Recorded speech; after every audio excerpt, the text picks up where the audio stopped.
नवीन गोष्टी नवी कहाणी आजी आजोबा नित्य सांगती गाती हसती दिशा दहाही आनंदाची नवी पर्वणी ज्ञान रंजन अशी ही खाणी झरा नेऊया श्रोत्यांच्या मनी अनुभव अनुभव.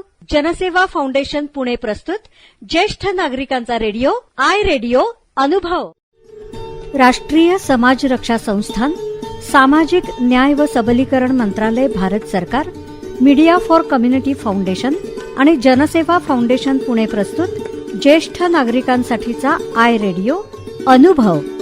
ज्येष्ठ नागरिकांच्या समस्या, प्रश्न आणि मार्गदर्शन यासाठी टोल फ्री हेल्पलाईन क्रमांक 14567 म्हणजेच एल्डर लाईन 14567 या क्रमांकावर सकाळी 8 ते रात्री 8 या वेळेमध्ये संपर्क साधावा. श्रोते हो नमस्कार. आपण ऐकत आहात जनसेवा फाउंडेशन पुणे प्रस्तुत आय रेडिओ अर्थात ज्येष्ठ नागरिकांचा रेडिओ अनुभव. कार्यक्रमात आता ऐकूयात गेली 34 वर्षाहून अधिक काळ अविरतपणे मानव सेवा हीच ईश्वर सेवा हे ध्येय बाळगून स्वतःला समाजकार्य झोकून दिलेली एक व्यक्तिमत्व म्हणजे जनसेवा फाउंडेशन पुणेचे संस्थापक अध्यक्ष डॉक्टर विनोद शहा यांनी सादर केलेला संगनमयी ज्येष्ठत्व या विषयावर आधारित कार्यक्रम ऐकूयात. तर मंडळी, मला विषय दिला होता की सन्माननीय ज्येष्ठत्व असू शकतं ना. आता हे इथलं बघितल्यावर मला वाटलं किती सन्मानाने तुम्ही सगळ्यांचे सत्कार केलाय. प्रश्न खरा मंडळी असा आहे की अशाच एका कार्यक्रमात मी बसलो होतो आणि नंतर मी बाहेर गेलो तर एक वृद्ध हे असं सगळं घेऊन कोपऱ्यात रडत बसला होता. मी त्याला काय म्हटलं की बाबा रे, आत्ता इतका मस्त सन्मान झालाय, तुला इथं का भरून आलंय? तो म्हणलं कसलं भरून? अहो हे इथं ठीक आहे हो, घरात बघा आमची अवस्था. धड गेल्यावर मुलं नातवंड बघणार पण नाही त्याच्याकडं, सुनांना वेळ नाही आणि मुलगा बाहेर आहे, तो आला की तसाच संध्याकाळी टीव्ही समोर बसणार. माझ्या सत्काराचा तिथं मी काय जाऊन सांगणार? तेव्हा मंडळी, जोपर्यंत ज्येष्ठांचे सत्कार हे घराघरातून होत नाही तोपर्यंत त्यांचा तो सन्मान असूच शकत नाही. आणि मला वाईट वाटतं काय की आपण ऍक्टिव्ह आहोत, आपण प्रॉडक्टिव्ह आहोत, आपण सगळं काही करू शकतोय म्हणून लोक सन्मान करतायत आणि म्हणून तर आपण सन्मानित राहण्यासाठी हे करायलाच पाहिजे. पण जे बिचारे 80च्या वरचे आहेत, आज देशात 14 कोटी ज्येष्ठ नागरिक आहेत, जवळजवळ 2-2.5 कोटी लोक 80च्या वरचे आहेत. त्यातले 25% वृद्ध हे टोटल बेड रिडन आहेत. त्यांचा कसा सन्मान होणार? जे 25% ऍक्टिव्हिटी ऑफ डेली लिव्हिंग, सगळं उठणं बसणं दुसऱ्याच्या हातात आहे. त्यांनी खायला भरवायचं, त्यांनीच घेऊन जायचं, त्यांनी व्हीलचेअरवर फिरायला न्यायचं, ज्यात त्यांचा कुठं सन्मान आहे? सन्मान जो आपण आपल्या ऍक्टिव्ह असल्यामुळे होतोय, पण खरा सन्मान हा तिथं व्हायला पाहिजे. आणि तरी सुद्धा मी 80च्या वरचे अशा अनेक लोक बघतो मंडळी की किती मस्त सन्मानाने असे राहिलेले आहेत. काही नावही आपण घेऊ. पण आजच्या या कार्यक्रमात मला चांगलं दिसलं की सगळ्या नटून थटून आलेली सगळी मंडळी एकदम चकाचक. कारण you are young, so if you feel young, if you feel young, why not look young? मस्त अशा यंग दिसल्याच पाहिजेत तुम्ही सगळे, ह्याला फार महत्व आहे. आणि म्हणून आजचा विषय तसा आहे की युनायटेड नेशन काय म्हणतं की ग्रेसफुल लिव्हिंग. आपला देश काय म्हणतो, आपली पार्लमेंट आणि आपलं सरकार काय म्हणते, डिग्निफाईड लाईफ. बोलायला शब्द फार सोपे आहेत, पण वृद्धांना खरं डिग्निफाईड लाईफ मिळतं का हो, हा प्रश्न आहे. तसं तर म्हणजे असं प्रत्येकाने आपल्या शेजाऱ्याला, आपल्या समोरच्याला, आपल्या घरातल्याला आणि घरातील प्रत्येक माणसाने आपापल्या वृद्ध माणसाला, ज्येष्ठ माणसाला असं डिग्निफाईड लाईफ दिलं तर खरा आनंदी असतो. मी तर म्हणेन उद्यापासून आपण असंच करूया की यावर्षी जास्तीत जास्त ज्येष्ठांचा सन्मान करूया. यावर्षी आपण करूनच टाका तुम्ही. पुढल्या वर्षी मी येईन मला सांगायला पाहिजे की गेल्या वर्षी आम्ही किती सन्मानाने लोकांना इथं बोलवलं आणि आजचे खरं 80 वर्षाचे आणि 75 वर्षाचे पुढचे सन्मान आहेत त्या सगळ्यांपुढे मी नतमस्तक होतो की ज्या एवढ्या 75 वर्षात पुढच्या लोकांनी आपलं इतकं सुंदर ज्येष्ठ श्रेष्ठ असं आयुष्य घालवलंय आणि त्यांचे सन्मान तुम्ही करताय. तर तसं तर काय असतं की आपण म्हणतो की आपलं जीवन हे रोज वाढत असतं. आजचा दिवस म्हणजे आज झाला, आपण एक दिवसाने मोठे झालो, अशी आपली वाढ होत असते. परंतु त्याच्यातून वृद्धत्व कधी येते कळत नाही ना. आणि म्हणून वृद्धत्वाची जाणीव आणि वृद्धत्व आल्यावर कसं जगायचं ह्याचं मंडळी पहिलं प्लॅनिंग पाहिजे. ज्यांच्याजवळ हे प्लॅनिंग आहे, ज्यांनी 40 नंतर 50 नंतर साधारण प्लॅनिंग करून जर ठेवलं असेल तुम्ही, तर तुमचं आयुष्य सन्मानितच असतं. म्हातारपण हे आपण म्हणतो ना की तो म्हातारा आहे. म्हाताऱ्या शब्दात काय होतं, म्हातारा माणूस हा इतरांची मदत घेत असतो, म्हणून त्याचं आयुष्य हे अपमानित असतं. आणि ज्येष्ठ माणूस इतरांना मदत करत असतो आणि म्हणून त्याचं आयुष्य हे सन्मानित असतं. तेव्हा आपण ठरवायचं की आपण कसं जगायचंय. मंडळी, आपण अशी अनेक व्यक्तिमत्व पाहाल. आपल्या पुण्यातलीच काही उदाहरणं सांगेन. दाजी काका गाडगीळ असेल, बाबासाहेब पुरंदरे असतील, लता मंगेशकर असेल किंवा शरदचंद्र गोखले, गप्र प्रधान, दादा गुजर, ह्या सगळ्यांचं जर तुम्ही आयुष्य पाहिलात ना, अगदी बाबासाहेबांचं भाषण, शेवटचं भाषण जनसेवा फाउंडेशनमध्ये झालं आणि लगेच दुसऱ्या का तिसऱ्या दिवशी त्यांनी पडले बाथरूममध्ये, फ्रॅक्चर झालं आणि गेले. इतकं सुंदर भाषण त्यांनी केलं होतं आमच्या 1 ऑक्टोबरच्या या वर्षाच्या प्रोग्राममध्ये ऑनलाईन. तर यांना आपण म्हातारे म्हणणार का? ही मंडळी ही म्हातारी नव्हतीच आणि नाहीत, हे सगळे म्हातारे आहेत. यामध्ये तुम्हाला कितीतरी अशी लोक भेटतील. अगदी आपल्या 80 वर्षाचा आता अमिताभ बच्चन घ्या, त्याला कोण म्हणेल का म्हातारा? शक्यच नाही. म्हणजे तो रोज यंग होतो असं वाटतं. तुम्ही रोज टीव्हीवर त्याचा बघा, ॲडव्हर्टाईज तुम्हाला लक्षात येईल. दिवसेंदिवस यंगच. म्हणून मंडळी काय आहे की आपल्या जीवनाचं प्रयोजन काय आहे आपल्याला माहिती पाहिजे. आपलं कर्तृत्व, आपलं वक्तृत्व, आपलं नेतृत्व हे जर तुम्ही सगळं चांगलं ठेवलात तर समोरचा माणूस तुम्हाला सन्मानाने वागवतो. पण त्याच्याही पेक्षा जर दुसरं पुढचं काय हवं असेल तर म्हणजे सर्वात महत्त्वाचं म्हणजे आपलं दातृत्व. आणि दातृत्व म्हणजे काय पैसेच द्यायला पाहिजेत असं नसतं मंडळी. तुमच्याजवळचा टाईम, तुमचं टॅलेंट आणि मग तुमच्याजवळ काय काय आहे त्यात तुम्ही प्रेम सुद्धा देऊ शकता. आणि खरी जी ह्या गरज आहे ना आता, ती प्रेमाची आहे. त्यांना काय आमच्या वृद्धांना आता पाहिजे? आम्हाला कशाचीच गरज नाही. आम्हाला फक्त तुमच्या तरुण लोकांचं प्रेम पाहिजे. आणि म्हणून मग तसं झालं तर ते सन्मानित जीवन आहे. आणि परंतु त्यावेळी वृद्धांनी सुद्धा त्यांचा हक्क आणि त्यांची कर्तव्ये याची जाणीव त्यांना पाहिजे. नाहीतर घराघरात आता काय चाललंय मंडळी की घराघरातला संवाद कमी होत चाललाय. आपण म्हटले, आता त्यांनी म्हटले की एकत्र कुटुंब पद्धतीचा ऱ्हास होतोय, मातृदेव भव वगैरे सगळं गेलेलं आहे. आणि मग अशा वेळी आपल्या घराघरातून संवाद जाऊन फक्त वाद राहिलाय. वाद कधी जा आपल्या घरी लोकांच्या, तुम्हाला असंच लक्षात येईल की सगळी लोक एकमेकाचे वाद चालू आहेत काहीतरी. मग ते लहान मुलांबरोबर चालू आहेत, नाही तर मोठ्या माणसांबरोबर, आजोबाजींबरोबर. आणि म्हणून घर असावे घरासारखे, नको तर नुसत्या भिंती, तिथे असावा प्रेम जिव्हाळा, नको तर नुसती नाती. काय त्या नात्यांचा उपयोग आहे मंडळी? आणि म्हणून तुम्ही तुमचे हक्क, तुमचे कर्तव्य हे लक्षात घेऊन, प्रत्येक जण वयाने वाढतोय. वयाने वाढणे ही निसर्गाची किमया आहे ना. प्रत्येक जण रोजचा वाढतोय की, त्याला काय.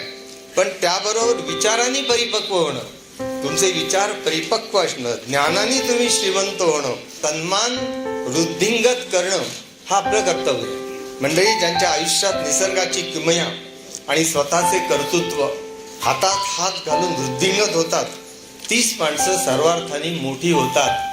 आणि बाकीची उरलेली माणसं ही नुसतीच जगतात, नुसतीच वाढतात. त्या वाढण्याला काही अर्थ नाही. काही पथ्य मी नेहमी सांगतो की तुम्हाला सन्मानाने जगायचंय ना, तर घरामध्ये सुद्धा कम बोलो, सगळ्या इकडे सुद्धा कम धीरे धीरे बोलो. उगाच जोरजोरात बोलू नका लोकांना, कारण तुम्हाला ऐकू येत नाही. तेव्हा तुम्हाला ऐकू येत असल्यामुळे असं वाटतं की आपण बोललेलं त्याला ऐकू येतं की नाही. त्याच्यात फार मोठा लोक चिडतात. म्हणून हळूहळू बोला. फुकटचा सल्ला द्यायला जाऊ नका. कुठेही कोणी विचारलं ना तुम्हाला तर त्यांना सांगा की बाबा असं कर. तुम्ही फुकटचा सल्ला दिला तर लोकांना आवडत नाही. आपल्या आयुष्याची उजळणी आहे ना, प्रत्येक जण भेटला की सांगतो, मी काय किती केलं, त्या काळात असं केलं, ऐसं केलं, ते केलं, अमकं केलं, अमकं. आणि मग तेच परत सांगतो आपण. हे सगळी उजळणी टाळा, वेळेचा उपयोग चांगला करा. खरं म्हणजे घराघरातून तुम्ही नातवंडांबरोबर सुंदर वेळ घालवायचा प्रयत्न करा. तेच शेवटपर्यंत तुमच्यावर प्रेम करतील. म्हणून तर इंटरजनरेशनल बॉन्डिंगवर आम्ही इतके प्रोग्राम घेतलेत की आपल्या प्राईम मिनिस्टर मोदीजींची एक इच्छा होती, देशाभरात इंटरजनरेशनल बॉन्डिंगवर चिकार कार्यक्रम घ्यावे. आणि गेलो, तुम्ही आम्हाला बोलून घेतलं. आणि मी आणि मीना तिथे गेलो, तर त्यावेळेचे मिनिस्टर गेलो, ते आता कर्नाटकच्या राज्यपाल आहेत, त्यांनी सांगितलं, डॉक्टर तुम्ही एक काम करा, तुम्ही पुण्यात इंटरजनरेशनल बॉन्डिंगवर स्कूल्स कॉलेजेसमध्ये कार्यक्रम करा आणि 4-4 तासाची मुलांसाठी लेक्चर्स घ्या. आम्ही 5,000 मुलांपर्यंत गेलो आणि 5,000 मुलांना वृद्धाश्रम दाखवला, आमचाच परत दाखवला. आणि त्यांना शपथ घ्यायला लावली की कधीही माझ्या आजी आजोबांना मी इथं आणून देणार नाही.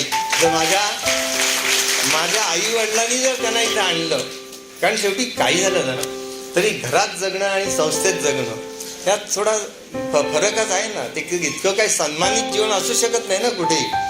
तर म्हणून तुम्ही जिथे इथं जाल ना, तिथे तुम्ही हवेसे वाटलं पाहिजे. तुम्ही जर हवेसे वाटलात तर तुम्हाला तुमचा मान वाढत जाईल. तुमचा जो वेळ आहे तो जर कारणी लागला ना तर ठीक आहे. एकल कोट्टेपणा किंवा आपण म्हणतो की एकट्याने राहायचं आणि मग ते घरात आजी नाही, आजोबा फक्त एकटे बाजूला राहिले की ते आयुष्य फार वेगळं असतं. आणि म्हणून मी नेहमी सांगत असतो की you must know how to kill your time, otherwise time will kill you. हे सगळ्यांनी लक्षात ठेवा. तुम्हाला वेळेचा उपयोग कसा करून घ्यावा हे माहिती पाहिजे. आणि दुसरं म्हणजे तुमच्या आयुष्यामध्ये शक्तीच्या जीवावर इतक्या उड्या मारल्यात. आता आयुष्यामध्ये खरी गरज आहे ती सहनशक्तीची आहे. तुम्हाला जर सन्मानित जीवन हवं असेल तर तुमची सहनशक्ती वाढवा. तुमची घरातली आणि दारातली अशा कार्यक्रमात ऍडजस्टमेंट वाढवा. You have to adjust. One who know how to adjust, he only knows how to survive. आणि म्हणून सहनशक्तीच्या बाबत मी नेहमी सांगतो की सर्वनाशे समुत्पन्ने अर्ध्यम त्यज्यति पंडिता. सगळाच नाश होऊन शेवटी वृद्धाश्रमात जायची वेळ आणू नका. घरात जरा सहनशक्ती वापरून आपला आनंदाने राहायचा नेहमी प्रयत्न करा. आणि आपण किती मोठे आहात हे सांगायला कोणाला जाऊ नका. त्याऐवजी तुम्ही किती मोठे आहात, तुमची दुःख त्यांना सांगू नका. इतरांना मान द्या आणि दुसऱ्यांची दुःख आणि दुसऱ्यांच्या गोष्टी ऐकून घ्या. घरी झाली तुमचा सन्मान होईल असं सतत बघत राहा. मुलांना कसं चाललंय म्हणून विचारा. मुद्दाम मी सांगतो की ह्या अगदी बऱ्याच गोष्टी टाळल्या मिळतं. मला एक अचला सचदेवची एक 2 ओळीची गोष्ट सांगतो. सगळ्यांना माहिती आहे अचला सचदेव त्या काळातली. ती आमच्याकडे होती आश्रमात वगैरे. तर तिने मला सांगितलं की माझा मुलगा, मी मुलासाठी सगळं आयुष्य वेचलं आणि मुलाला शेवटी अमेरिकेला मोठ्या पोस्टवर नोकरी मिळाली आणि तो आता अमेरिकेत आहे. आणि तो मला 10 वर्षांनी भेटायला आला. आता अमेरिकेतून तो भेटायला आल्यावर मी त्याला सहज विचारलं, काय रे हल्ली तुला पगार किती मिळतो? तिला काय माहिती. तर तो तिला म्हटला, this is none of your business. मला पगार मिळतो आणि मी पैसा कसा खर्च करतो हे तुम्हाला काय करायचं, मी तुझ्यासाठी सगळं करेन. काय केलं नाही, शेवटी आमच्याकडे शेवटपर्यंत आम्हीच सगळं केलं तिथं. पण असं असतं म्हणून कधी आपल्या मुलांना पगार बिगार नाही, काय करतात, कसे करतात, खर्च काय करतात, काही विचारायला जाऊ नका. अगदी जास्त लागलं तर लाईफ लॉंग लर्निंग आहे पुणे विद्यापीठाचं. मस्त मस्त गोष्टी तिथं सिनियर सिटीजनला शिकवतात. तिथे जा, तिथून काय काय आयुष्यातल्या नवीन नवीन गोष्टी शिका. काही लोक नवीन भाषा शिकतात, काही चित्रकला शिकतात, काही.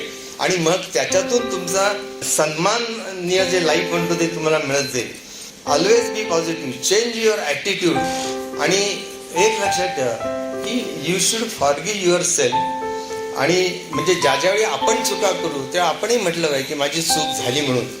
पण इतरांनी केलेल्या चुकांना सुद्धा माफ करून टाका. त्या परत उगाळत बसून डोक्यात ठेवून देऊ नका.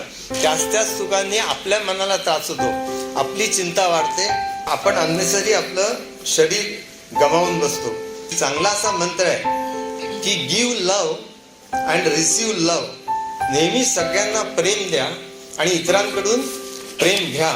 मंडळी, घराघरामध्ये आपण म्हणतो ना की यू शुड बी नीडेड. जिथे जाल तिथे प्रत्येकाला आनंद द्या.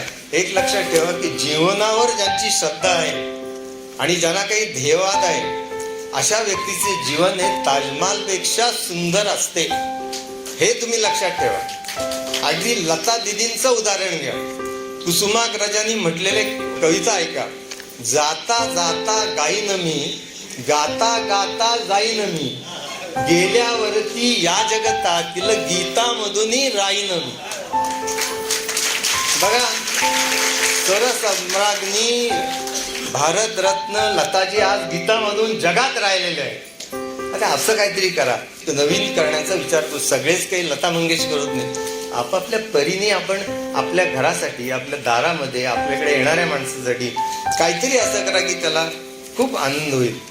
तुम्ही तुमच्या ऍक्टिव्ह लाईफ तर जगाच, घराघरात लक्षात ठेवा. मी एक छोटीशी गोष्ट सांगणार आहे की ऍक्टिव्हिटी, तुम्ही ऍक्टिव्ह नसाल ना तर तुम्ही इनॅक्टिव्ह झालात की बसलात, मग काही त्याचा उपयोग नाही.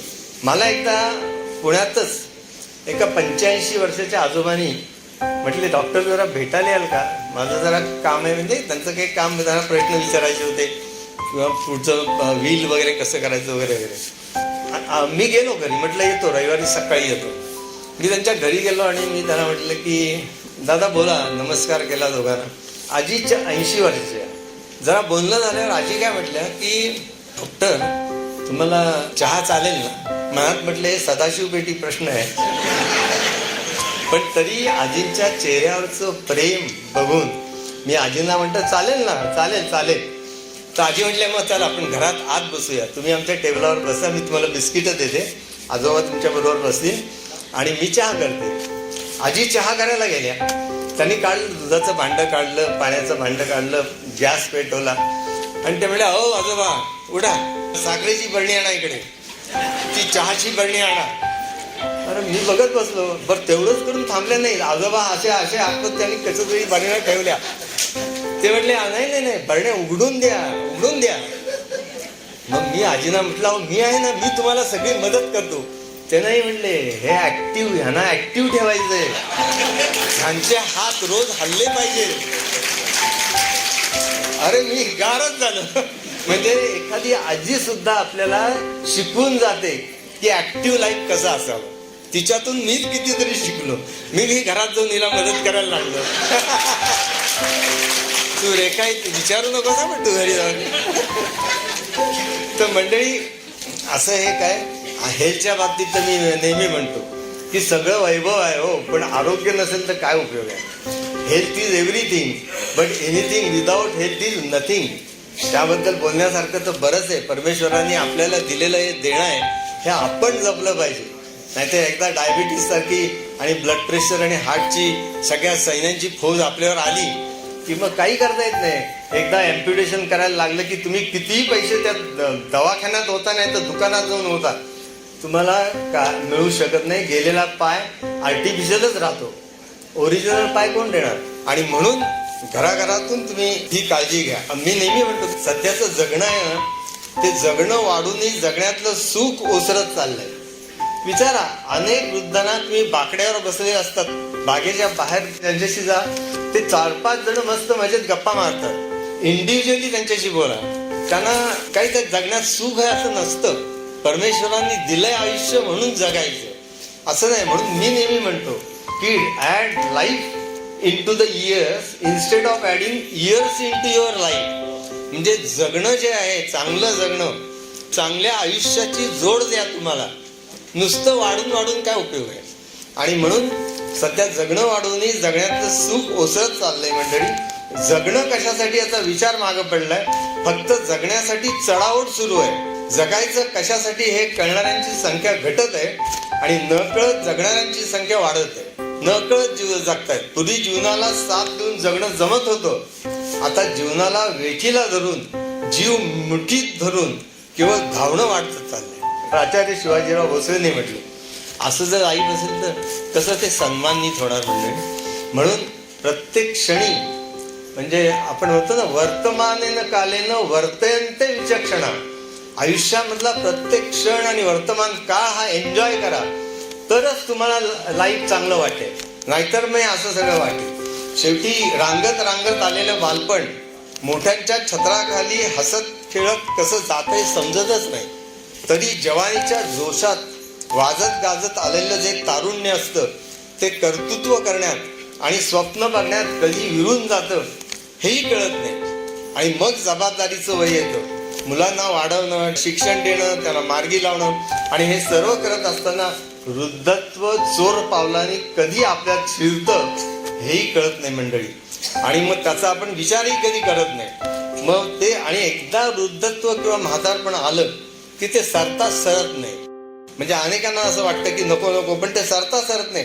पाहता पाहता सुखी जीवन विदळून जातं. कुणाचा तरी आधार घेऊन जगायचं ही कल्पनाच आपल्याला सहन होत नाही.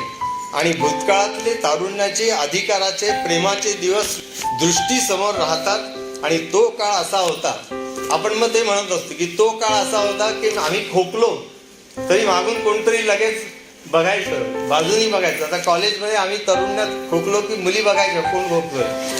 आता आम्ही खोकलो आणि खोकून खोकून जीव गेला तरी कोण बघत नाही, अशी मंडळी तर आहे. आणि म्हणून एक तर आमच्या खाडीलकर आजोबा आमच्या आश्रमात होते, ते मला नेहमी म्हणायचे की मंडळी हातात पूर्वीचा माझा असा काळ होता ना की मी हातात माती घेतली ना, माती, तर त्याचं मी सोनं करायचं. आणि आज डॉक्टर तुमच्या समोर ही माझ्या हातातलं सोनं आहे, त्याचा मला 0 उपयोग आहे, त्याची माती झाली. आज हे तुम्हाला मी देतो. म्हणजे काय कशी परिस्थिती होऊ शकते मंडळी. जीवनाची संध्याकाळ मुलाबाळात सुखात हसत खेळत घालवायला आणि मित्रांबरोबर मस्त घालवा. प्रत्येकाची कथा व्यथा ही सारखी असते. म्हातारपण हा आपला अपराध असेल तर दीर्घायुष्य नको म्हणण्याची वेळ आली आहे. दीर्घ जीवनाचा शाप माझ्या कपाळावर दैवानी काम मारला असा प्रश्न आपण विचारतो मंडळी. पण खऱ्या अर्थाने तसं पाहिलं तर तसं नाही. मी एवढंच सांगेन की आज वृद्धांनी स्वतः आपले हक्क आणि कर्तव्याची जाणीव करून घ्या. कारण कृतार्थ जीवनाचा जो हसत हसत निरोप घ्यायला पाहिजे, रडत रडत नाही. म्हणून मी नेहमी म्हणतो की आपल्याला माहिती नाही ना की आज आपण आत्ता आहोत आणि उद्या आहोत की नाही. जीवनाची रेलगाडी ना कळे नेते कुठे, तिकिटावरी तरी स्टेशनचे नावही नाही कुठे. आहे कुणी टीसी वरी हे ना कोणा कळावयाचे, जाणतो एकटातो कोणा कुठे उतरावयाचे. आपल्याला कुठं काय माहिती आपला शेवटचा दिवस कुठला आहे. तर मग असं असताना मंडळी मरताना वाटलं की आयुष्य नुसतंच वाहून गेलं. नका असं करू, चांगलं जीवन जगा. मरताना वाटलं आयुष्य नुकतंच वाहून गेलं आणि मला जगायचंय जगायचंय म्हणताना माझं जगायचंच राहून गेलं. असं करू नका. असं राहताच कामा नये. आपलं वार्धक्यही सुखांतिका व्हावी. आणि म्हणून तर मंगेश पाडगावकरांनी म्हटले की या जन्मावर या जगण्यावर शतदा प्रेम करावे. आणि पुढं त्यांनी कविता लिहिलेली एक छान काव्य की सांगा कसं जगायचे, हसत हसत का रडत रडत, तुम्ही ठरवायचं. सुनेनी दिलेला अर्धा ग्लास पाणी किंवा दूध हे अर्धा सरला आहे म्हणायचं का अर्धा भरला आहे म्हणायचं, हे तुम्ही ठरवायचं. आणि म्हणून मंडळी असं सगळं पॉझिटिव्ह विचार करून जर राहिलात तर आपलं जीवन चांगलं होईल. शेवटी लिव्हिंग लाईफ ऑफ गिव्हिंग. आपण शेवटपर्यंत काहीतरी देत देत जा. आपलं स्वप्नात पण येणार नाही. असं म्हटलं की ageing is much more of A choice than people ever dream. तुमच्या स्वप्नात पण येणार नाही इतकं सुंदर आयुष्य एजिंग असू शकतं मंडळी. पण ते जगण्यासाठी प्रयत्न करा. आणि शेवटी आम्ही डॉक्टर म्हणून मी नेहमी सगळ्यांना सांगतो की कधीतरी जाणार, वाय नॉट आत्ताच नेत्रदान करून ठेवा, देहदान करून ठेवा. मी मगाशी जे म्हटलं की मला काळजी आहे ती 80 वर्षाच्या पुढच्या वृद्धांची. त्याला असं आपण म्हणतो की अंगम गलितम पलितम मुंडम. म्हणजे अगदी मोठा श्लोक आहे. अंग अगदी गलित कात्र झालंय. आमच्याकडे 98 वर्षाच्या एक आजी होत्या वृद्धाश्रमात. अगदी त्यांना 25 फ्रॅक्चर झाली होती. पण मी आजी कधीही मला असं म्हटलं नाही की मला मरण आलेलं चांगलं. त्यांना अजूनही जगायची इच्छा होती. आणि म्हणून अशा वृद्धांना सन्मानित जीवन देण्याचा प्रयत्न आपण सगळ्यांनी करूया. त्यासाठी मी परत एकदा विनंती करून माझे 4 शब्द पुरे करतो. श्रोतेहो, आत्ताच आपण जनसेवा फाउंडेशन पुणेचे संस्थापक अध्यक्ष डॉक्टर विनोद शहा यांनी सादर केलेला संगममयी ज्येष्ठत्व या विषयावर आधारित कार्यक्रम ऐकलात. अशाच प्रकारच्या माहितीपूर्ण कार्यक्रमांसाठी ऐकत रहा जनसेवा फाउंडेशन पुणे प्रस्तुत आय रेडिओ अर्थात ज्येष्ठ नागरिकांचा रेडिओ अनुभव आय रेडिओ.